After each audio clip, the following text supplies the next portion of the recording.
sus Biblias en el libro de Primero de Reyes, capítulo 13. Primero de Reyes, capítulo 13, y vamos a leer la palabra de Dios. Primero de Reyes, capítulo 13. Hoy regresamos a lo que hemos llamado efecto Emaús, pasión por Cristo desde el Antiguo Testamento, pero a la vez vamos a ver un ejemplo más del rejo de Dios. Hoy tenemos efecto Emaús y también un ejemplo más del rejo de Dios. Escuchemos la palabra de Dios. Así dice el Señor: He aquí que un varón de Dios por palabra de Jehová vino de Judá a Betel, y estando Jeroboam junto al altar para quemar incienso, aquel clamó contra el altar por palabra de Jehová y dijo: Altar, altar, así ha dicho Jehová. He aquí a la casa de David nacerá un hijo llamado Josías, el cual sacrificará sobre ti a los sacerdotes de los lugares altos, que queman sobre ti incienso, y sobre ti quemarán huesos de hombres.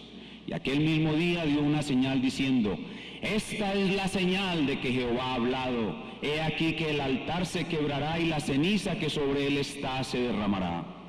Cuando el rey Jeroboam oyó la palabra del varón de Dios que había clamado contra el altar de Betel, extendiendo su mano desde el altar dijo: Prendedle. Mas la mano que había extendido contra él se le secó y no la pudo enderezar. Y el altar se rompió y se derramó la ceniza del altar conforme a la señal que el varón de Dios había dado por palabra de Jehová. Entonces respondiendo el rey dijo al varón de Dios: Te pido que ruegues ante la presencia de Jehová tu Dios y ores por mí para que mi mano me sea restaurada. Y el varón de Dios oró a Jehová, y la mano del rey se le restauró y quedó como era antes. Y el rey dijo al varón de Dios: Ven conmigo a casa y comerás, y yo te daré un presente. Pero el varón de Dios dijo al rey: Aunque me dieras la mitad de tu casa, no iría contigo, ni comería pan, ni bebería agua en este lugar. Porque así me está ordenado por palabra de Jehová, diciendo: No comas pan, ni bebas agua, ni regreses por el camino que fueres. Regresó pues por otro camino, y no volvió por el camino por donde había venido a Betel. Moraba entonces en Betel un viejo profeta, al cual vino su hijo y le contó todo lo que el varón de Dios había hecho aquel día en Betel. Le contaron también a su padre las palabras que había hablado el rey. Y su padre les dijo: ¿Por qué camino se fue? Y sus hijos le mostraron el camino por donde había regresado el varón de Dios que había venido de Judá. Y él dijo a sus hijos: Ensilladme el asno. Y ellos le ensillaron el asno, y él lo montó. Y yendo tras el varón de Dios, le halló sentado debajo de una encina, y le dijo: ¿Eres tú el varón de Dios que vino de Judá? Él dijo: Yo soy. Entonces le dijo: Ven conmigo a casa y come pan.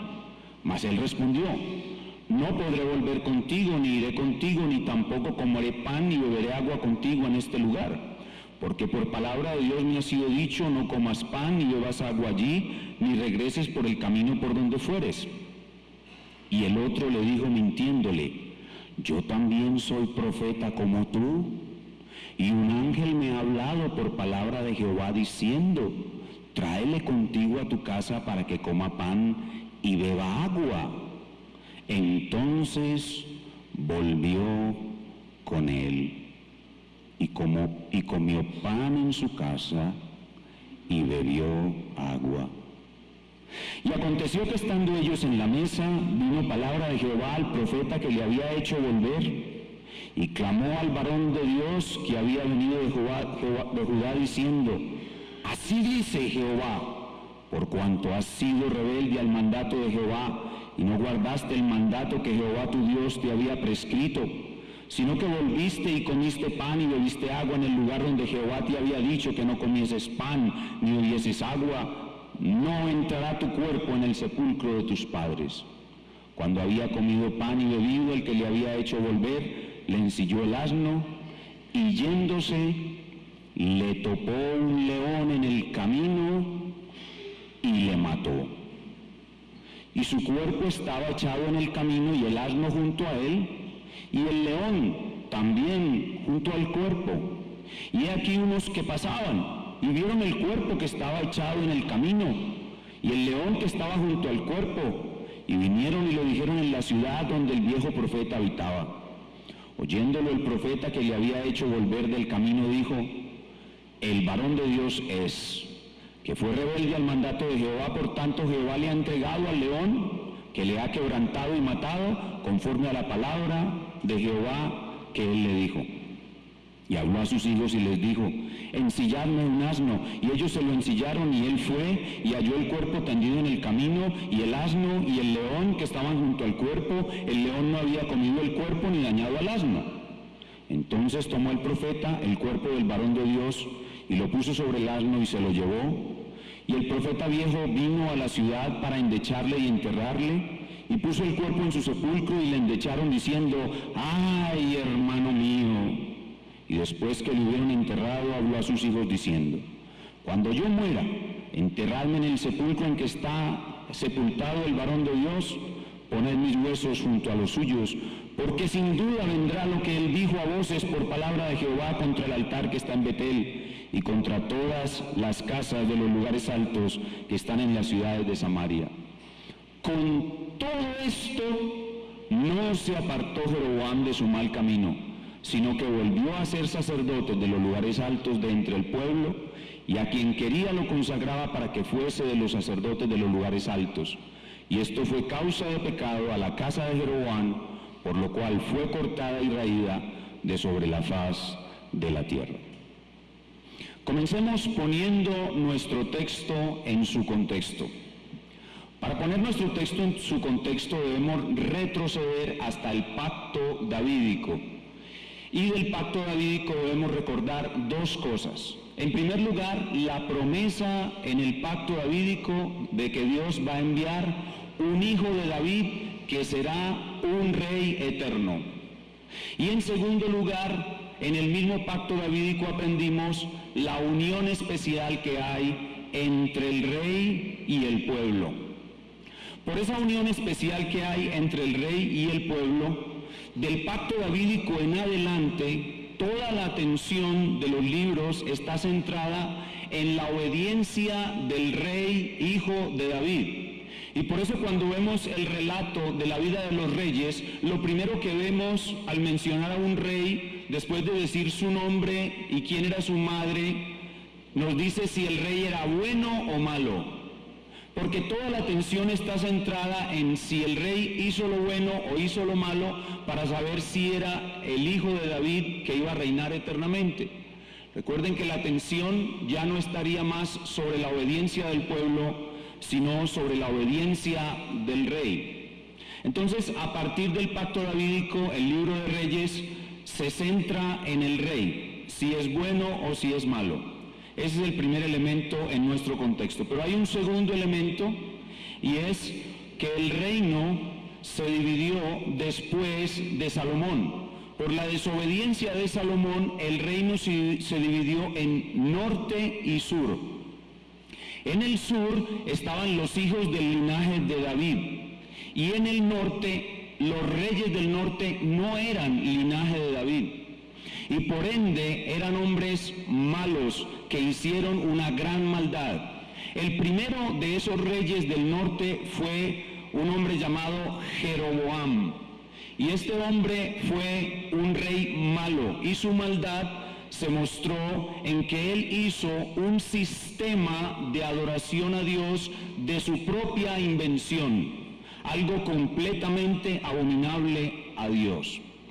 Ante este panorama de un rey malo que desobedece a Dios estableciendo una adoración inadecuada, y un pueblo que se está desviando cada vez más hacia la idolatría y desobediencia, ante este panorama, en el relato del libro de Reyes, surge la necesidad de otro personaje. Recuerden que la atención está centrada en el rey, pero el rey es malo y el pueblo es desobediente, así que se necesita otro personaje en la escena. Este personaje es un profeta.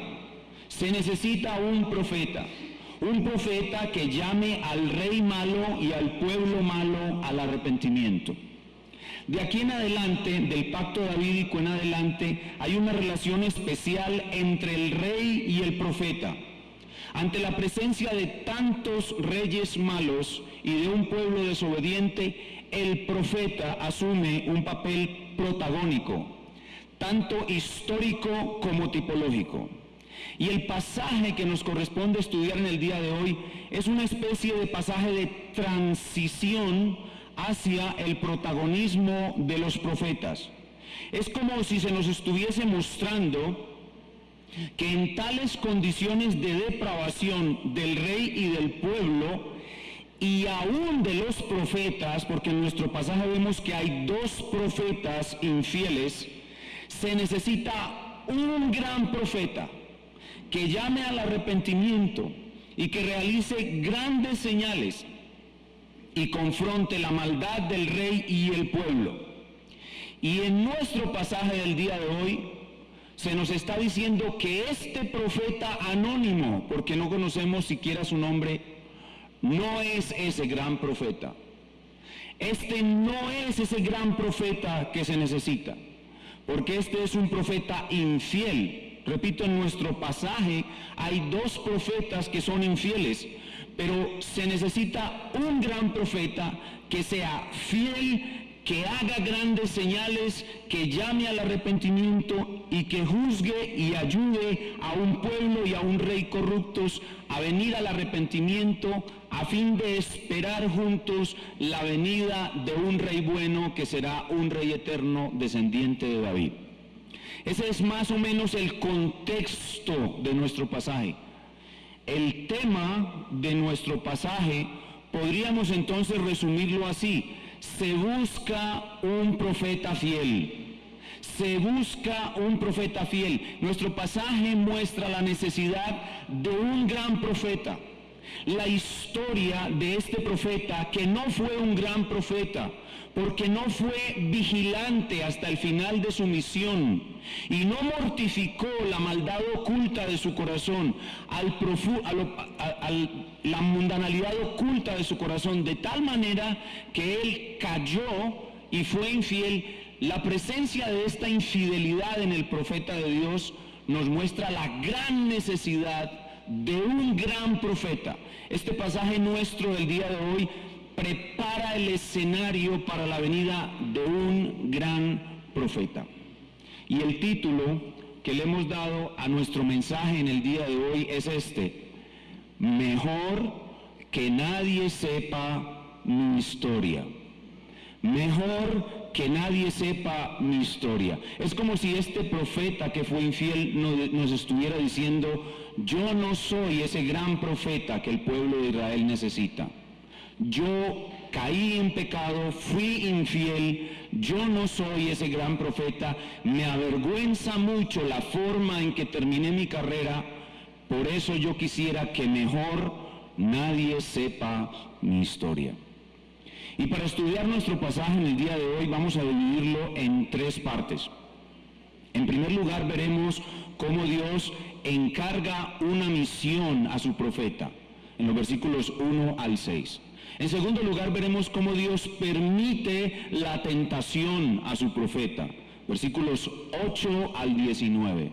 Y en tercer lugar veremos cómo Dios castiga la desobediencia de su profeta, en los versículos 20 al 34. Dios da una misión, Dios permite la tentación, Dios castiga la desobediencia del profeta que no fue un gran profeta. Vamos a viajar de nuevo en la máquina del tiempo. Ajusten sus cinturones de seguridad. Hoy vamos a estar más o menos en el año 1000 antes de Cristo. Luego vamos a ir al primer siglo y luego nos vamos a trasladar al siglo XXI para ver cómo esta enseñanza se aplica a nosotros hoy.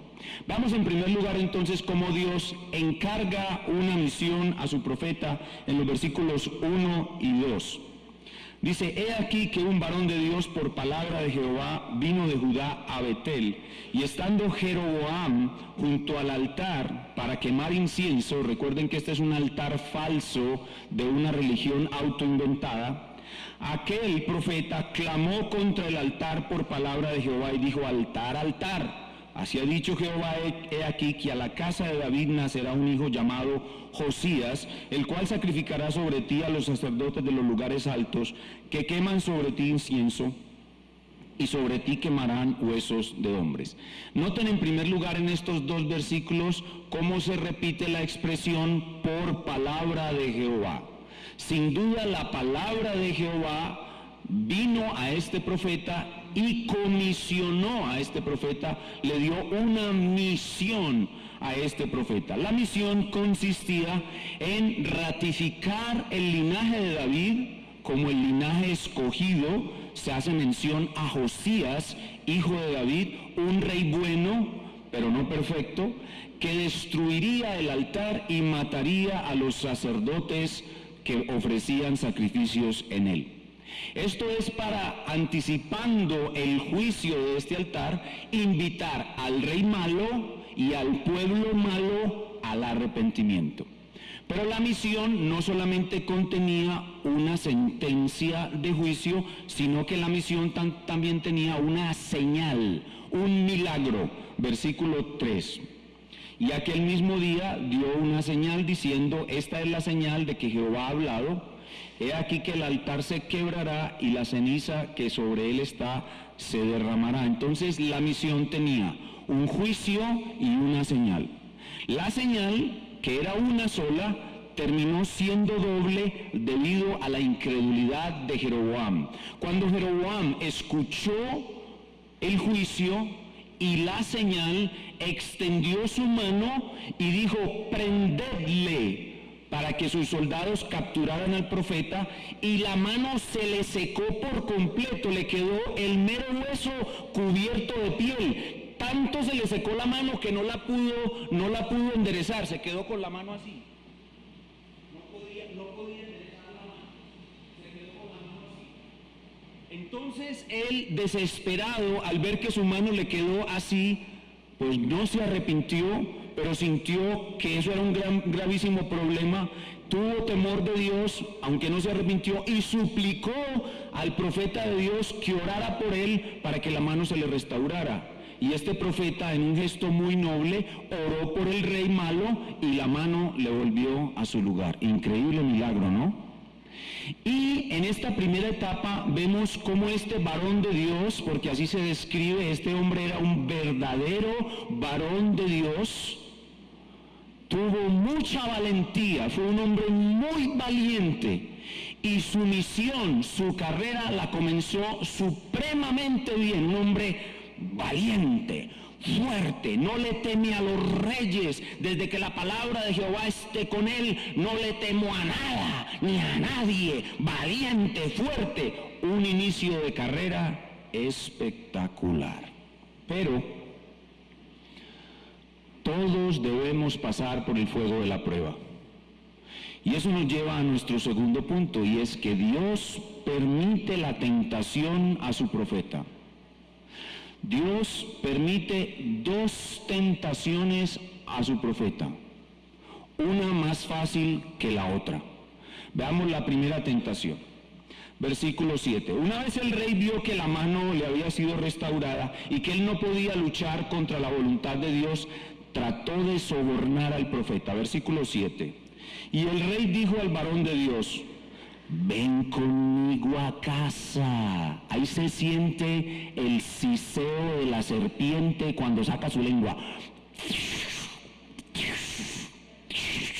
Satanás tentándolo.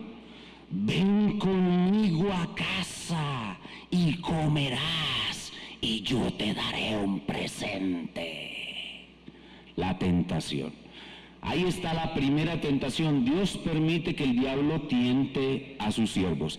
Esta primera tentación es relativamente fácil de identificar y para este profeta fue relativamente fácil de resistir. ¿Por qué? Porque él tenía una palabra directa de Jehová que le había dicho: en tierra de Jeroboam ni bebas agua ni comas pan. Ahí la tienen hasta en versito para que la recuerden.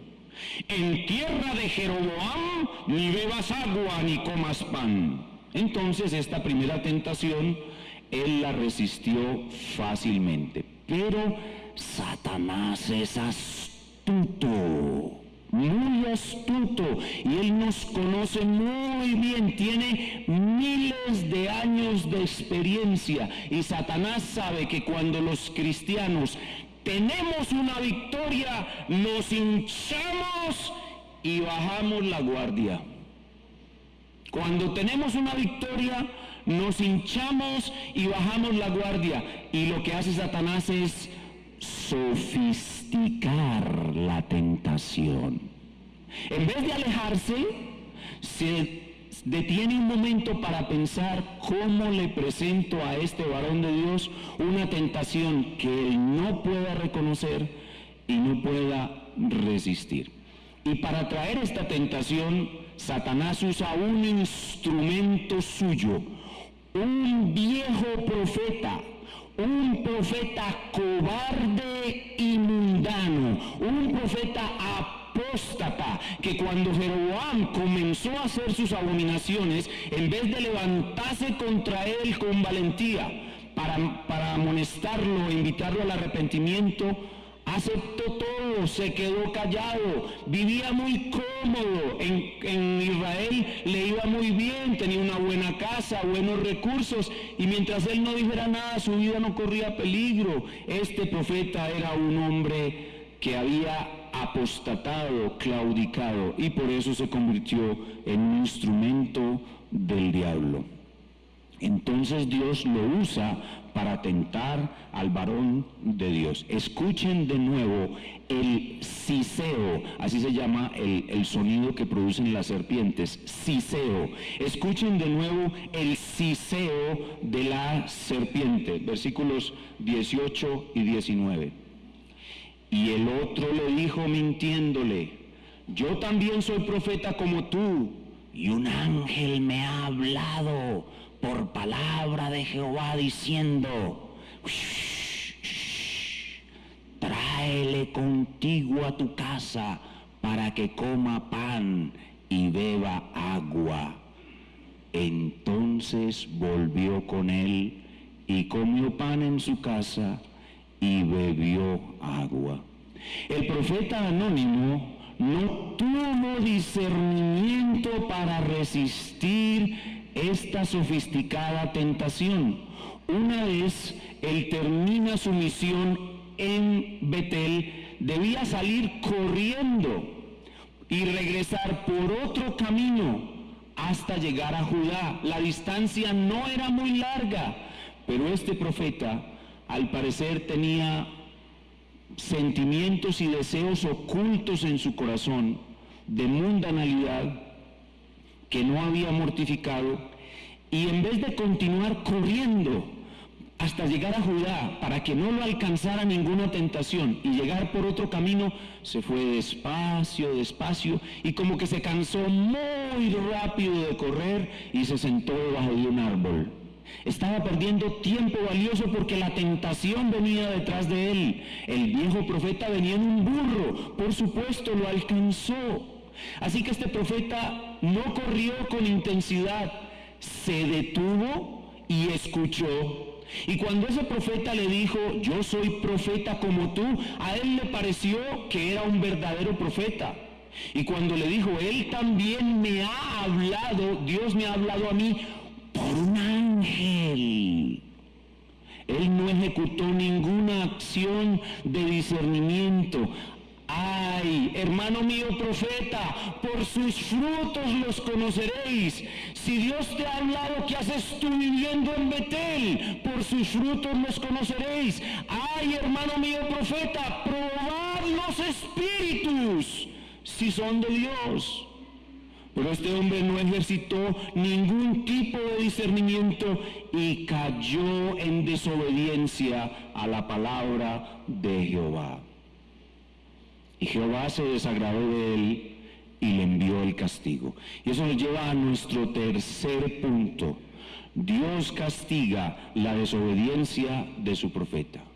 Una vez el profeta anónimo desobedece, por el mismo profeta viejo que lo había engañado, Dios le anuncia el castigo y en muy corto tiempo Dios ejecuta ese castigo. Vean conmigo los versículos 23 y 24.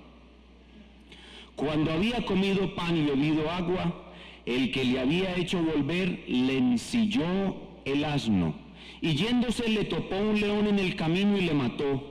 Y su cuerpo estaba echado en el camino y el asno junto a él y el león también junto al cuerpo. A mí me llama la atención mucho de este profeta que después de haber caído y después de tener al frente cara a cara al hombre que lo había engañado y lo había hecho desobedecer a Dios, todavía le acepta otro favor, y es que le regala un burro para que él se vaya montado en el burro.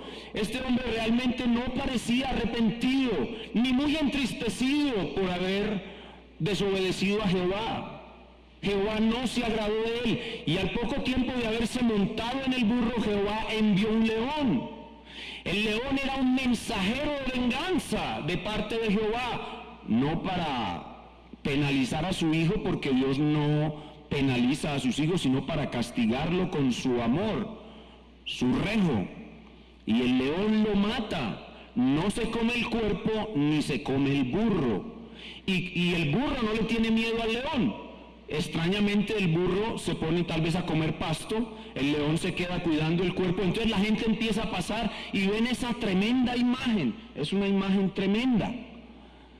Y entonces, ¿qué hace usted cuando ve un león ahí? Usted sale corriendo a avisar en el pueblo que está esa imagen ahí, y el profeta viejo escucha y dice: ese es el varón de Dios que fue desobediente, y lo sepulta en su tumba. Así que el castigo de este profeta es la muerte, y se complementa con un funeral deshonroso. Fue enterrado en una tierra que estaba bajo maldición, una tierra desaprobada por el Señor.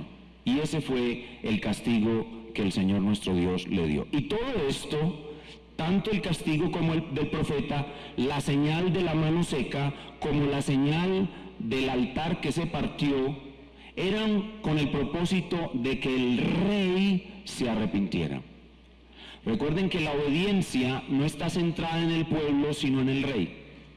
Eran con el propósito de que el rey se arrepintiera. La pregunta es: ¿se arrepintió el rey? No. Los versículos 33 y 34 nos muestran que el rey no se arrepintió. Este profeta que desobedeció a Dios es una gran enseñanza para nosotros. Nosotros aprendemos mucho de este profeta que desobedeció. No fue fiel al Señor hasta el final. No cuidó su carrera. No veló y oró, y tuvo un mal final. El profeta viejo, ni se diga, un desobediente de tiempo completo, aunque es un personaje muy complicado en esta historia.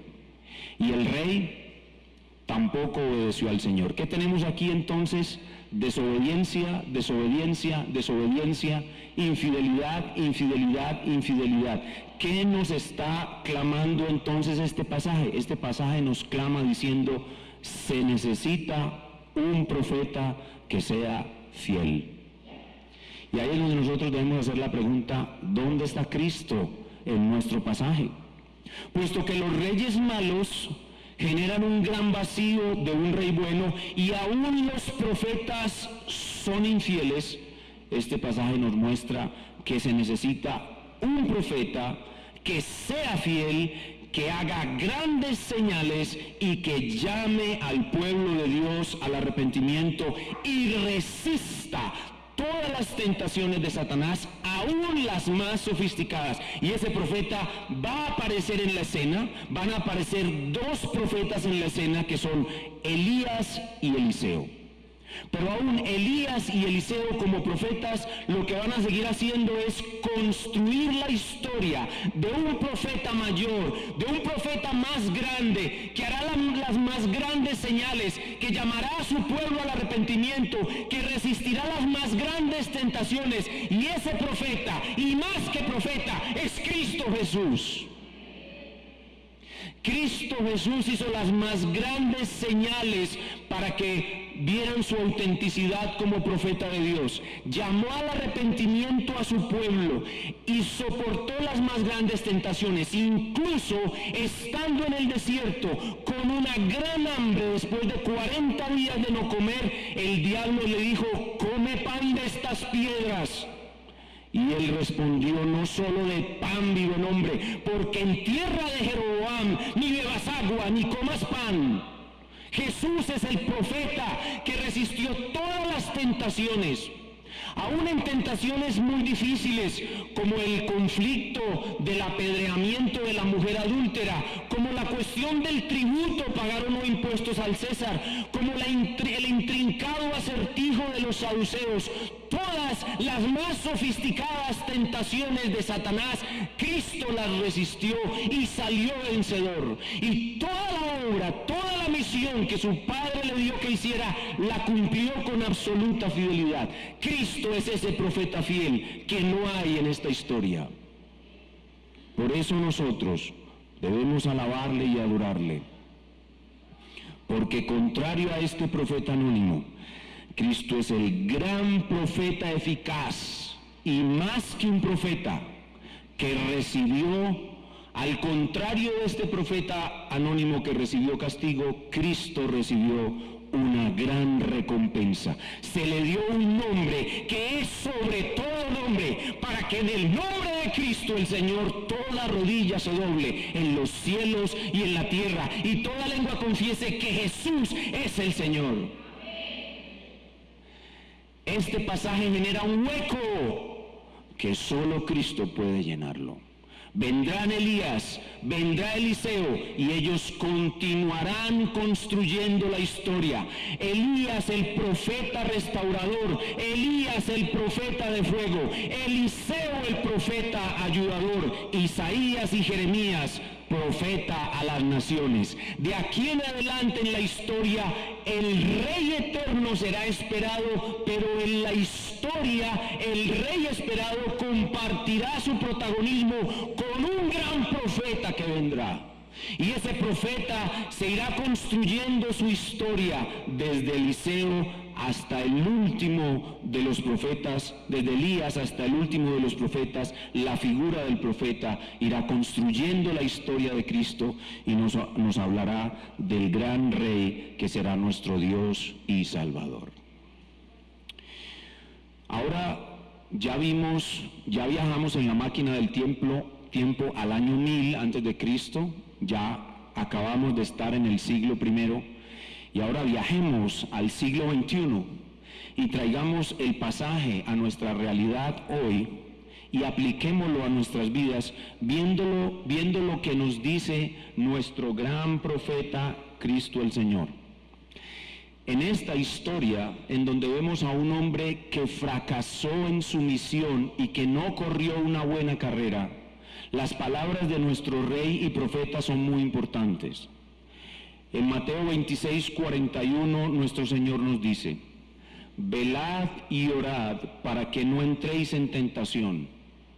El espíritu a la verdad está dispuesto, pero la carne es débil. Velar es estar atento contra las acechanzas del diablo, y orar es la mejor estrategia para prepararnos para resistir. Velar y orar son dos obligaciones absolutamente necesarias si queremos terminar una buena carrera y tener un buen final. Velar y orar y conocer las Escrituras aumentarán nuestro discernimiento para resistir las más grandes y sofisticadas tentaciones del diablo.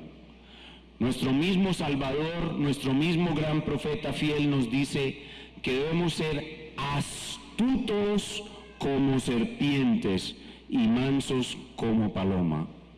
Es decir, tenemos que aumentar nuestro discernimiento, tenemos, hermanos, que probar los espíritus. Tenemos que probar los espíritus. Estamos en una época de gran engaño religioso. Las personas que se dicen cristianas, la mayoría de ellas están engañadas como ese viejo profeta. Se han convertido en una iglesia apóstata, en donde sobreabundan los falsos profetas y las mentiras. Y la iglesia de nuestros días no hace diferencia entre la verdad y el error. No diferencia un falso profeta de un verdadero profeta.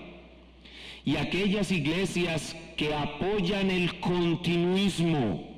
El continuismo es aquella forma de pensamiento cristiano que dice que los dones de profecías están vigentes y que hoy hay profetas que hablan palabra de Dios aparte de la Escritura.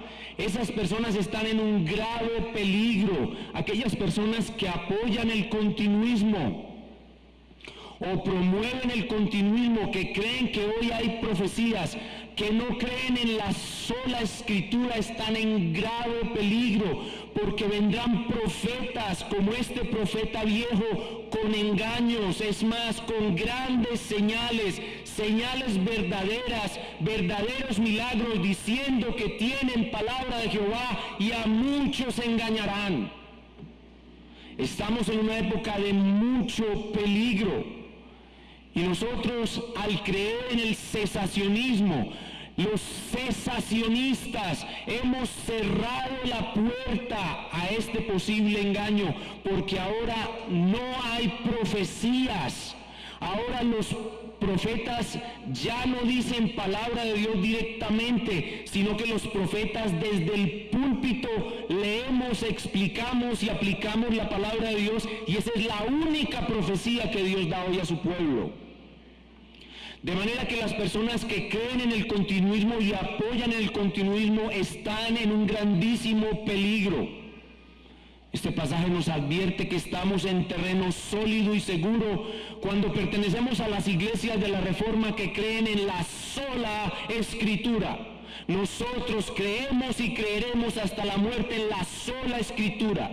Toda persona que venga a decirnos que tiene una palabra de Dios distinta a lo escrito en la Sagrada Escritura será para nosotros un profeta mentiroso, y lo rechazaremos. Pero en segundo lugar, este velar y orar para reconocer los engaños nos invita, hermanos, a que en el tiempo en que estamos y en el mundo en que vivimos nos alejemos de la mundanalidad, de sus tentaciones y de sus seducciones. Cuando se le prohíbe comer pan y beber agua a este profeta anónimo, se le prohíbe tener compañerismo con los enemigos de Cristo. Y a él se le dijo: en tierra de Jeroboam ni bebas agua ni comas pan. Esa palabra es para nosotros. En tierra del primer Adán ni bebas agua ni comas pan. Es decir, no tengas compañerismo con los enemigos de Cristo. No regreses por el mismo camino. Nunca vuelvas a tus pecados pasados. No mires hacia atrás. Ni siquiera mires hacia atrás, como se le dijo a Lot. No mires hacia atrás y no te detengas hasta que hayas terminado tu carrera. Hermanos, la distancia que tenía que recorrer este profeta entre Betel y Judá no era muy larga. Una vez él terminó de dar su profecía y hacer sus señales milagrosas, él debía correr y no detenerse. El camino no era muy largo, pero este hombre estaba incómodo porque llevaba días sin comer, no tenía agua que beber, pero él no estaba viendo que atrás lo estaba persiguiendo la tentación. Entonces buscó un poco de comodidad y se sienta debajo de un árbol a descansar. En vez de seguir corriendo, busca un poco de comodidad. Y ahí es cuando Satanás viene y lo ataca con una tentación sofisticada que no puede resistir. Hermano, hay algo que hemos llamado conciencia de carrera. Conciencia de carrera es que tú debes vivir tu vida pensando que ella es una carrera. y tú no debes detenerte ni buscar comodidad hasta que llegues a su final. Porque muchos tienen un buen comienzo, pocos tienen una buena carrera y pocos tendrán un buen final. El mensaje de este pasaje para nosotros es: no te detengas, no te detengas, no busques ninguna comodidad. Continúa corriendo, continúa corriendo. No mires atrás, no mires atrás. ¿Sabes que hay detrás de ti? Un viejo profeta que busca engañarte. No mires atrás, no te detengas. Continúa, continúa, continúa, continúa corriendo. No te detengas hasta que cruces la meta. Este profeta anónimo tenía que llegar hasta Judá. Una vez pasara el límite entre el reino del norte y el reino del sur, el límite entre Judá e Israel, el profeta haría como los atletas: cruza la línea de meta y he terminado mi carrera. Ese momento para ti será la muerte. La muerte será el momento en que pases de Israel a Judá. Y ya no habrá más profeta viejo engañoso que te pueda alcanzar. No habrá más diablo que te pueda tentar. No habrá más cansancio, fatiga o maldad que te puedan afectar. Habrás llegado a la meta. Habrás ganado el premio del supremo llamamiento. Habrás sido un profeta fiel. Hermano, este texto te grita: no te detengas, no te detengas, no te detengas. Continúa, dale más, velar, orar, no dejar de orar, no dejar de estar atento, mirar a todos lados dónde está el pecado, entender bien las sofisticaciones del engaño del enemigo. Sigue corriendo, no te detengas, sigue adelante. Go ahead, go ahead, go ahead. No te detengas, don't stop it. No te detengas, no te detengas. La carrera solo termina con la muerte. Y después de la muerte, la gran recompensa. Santiago capítulo 1 versículo 12 dice nuestro Rey: bienaventurado el varón que soporta la tentación, porque cuando haya resistido la prueba, recibirá la corona de vida que Dios ha preparado para los que le aman. Hermano, imagínese usted cuál hubiera sido la alegría de ese profeta anónimo si no hubiera caído en ese pecado y hubiera llegado limpio a Judá. ¿Cuánta habría sido su alegría? Así será tu alegría cuando después de correr hasta el cansancio, sin agua, sin pan, sin comodidad, pudiste cruzar la meta sin pecado. Aleluya, gloria a nuestro Dios. Dios, concédenos morir sin caer en pecado. Señor, concédenos serte fieles hasta el final de nuestra carrera. Te lo suplicamos en el nombre de Jesús. Eso es lo que nos está diciendo este pasaje. Que nos arrodillemos y gritemos en oración: Señor, concédeme serte fiel hasta el final de mi carrera. Amén. Vamos a orar.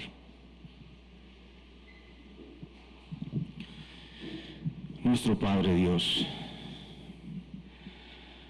concédenos serte fieles hasta el final de nuestra carrera. Te lo suplicamos en Cristo Jesús. Amén.